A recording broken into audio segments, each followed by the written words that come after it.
welcome back to Seated Art. I'm Taylor, and today, as you can see by the title of the video, I'm going to be talking about art advice I wish I could give my younger self. And I've been wanting to make this video for a while. I didn't really know how to put it in the right words, and there's also a laundry list of items that I wanted to talk about, so I kind of just narrowed it down to some more general advice that you can take and interpret and apply to your own situation. So I hope that maybe I help a few of you, maybe you are in the same situation and can benefit from this.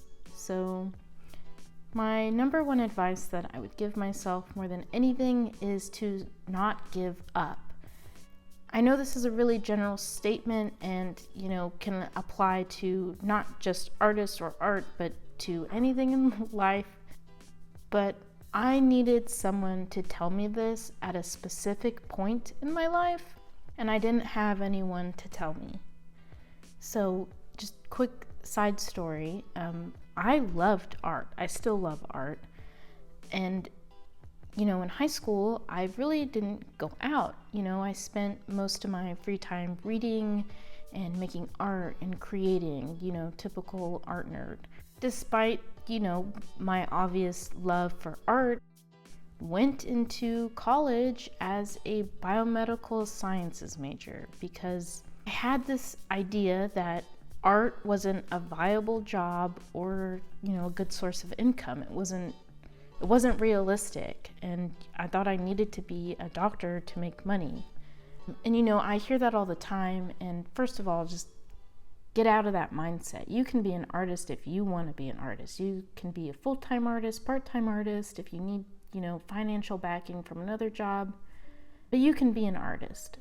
Anyway, my major was very demanding, and I stopped drawing. I didn't have time. I didn't even have time to doodle. I could honestly barely even keep up with all my classes and my homework and my workload, and so I just stopped making art. And it wasn't really a conscious decision. I just forgot because I was so busy and I was putting all my time towards this other thing, and it demanded my time.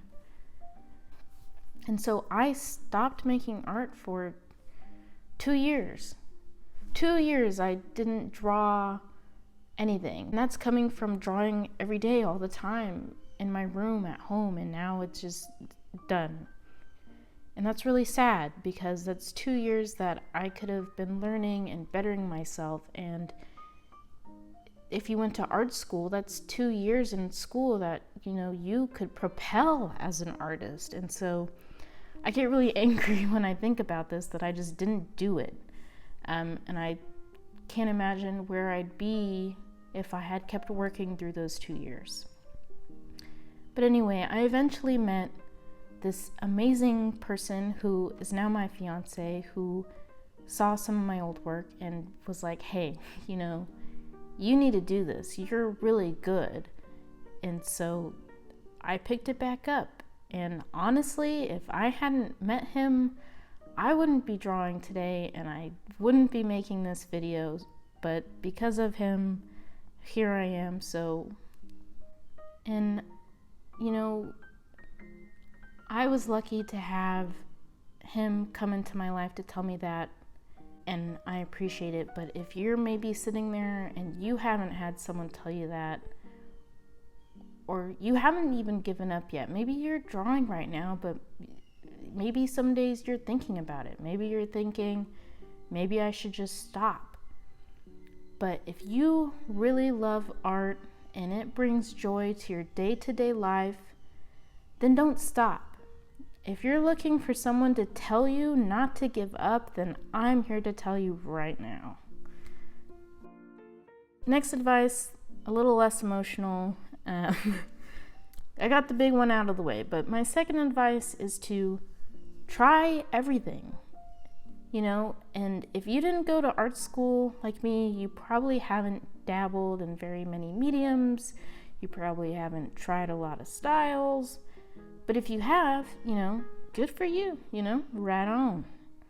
Right on, right on.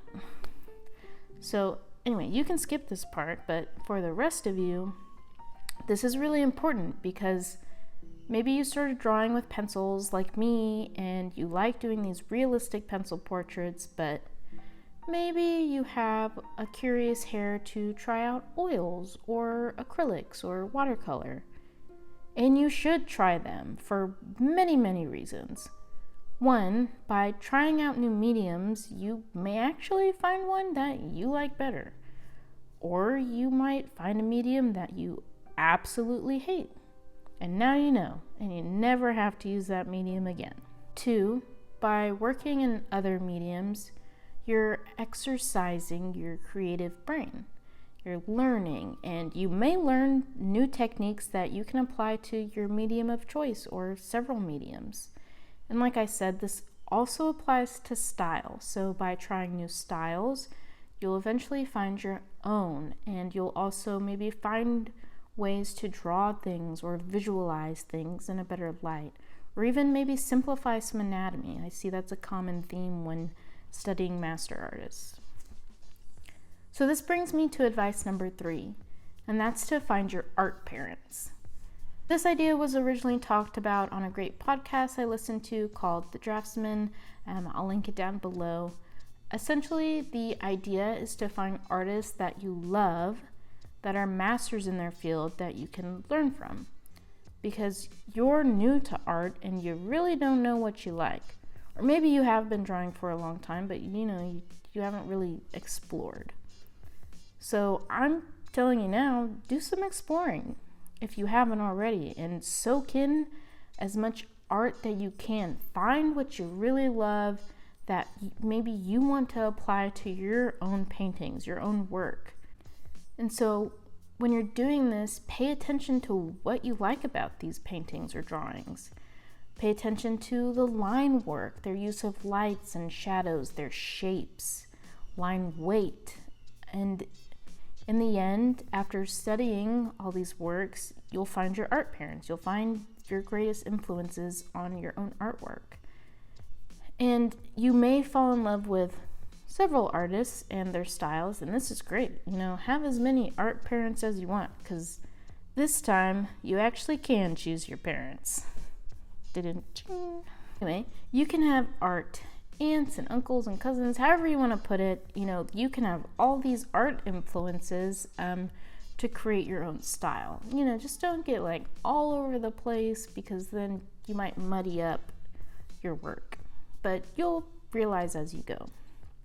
Creating your own style, though, can take many years. I know I'm still trying to find my style when it comes to my digital work.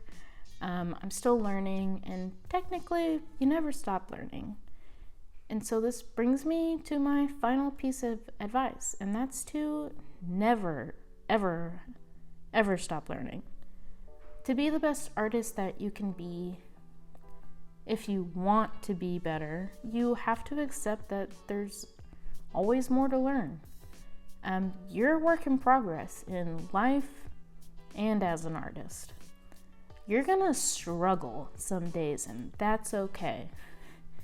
You need to accept that not every piece of art you make is gonna be this beautiful, amazing masterpiece, but some days, you might put out 6 or 7 pieces. But no matter what point you're at, you can learn from both the bad and the good. Ask yourself some questions. What made this piece bad? Was it my proportions? The lighting?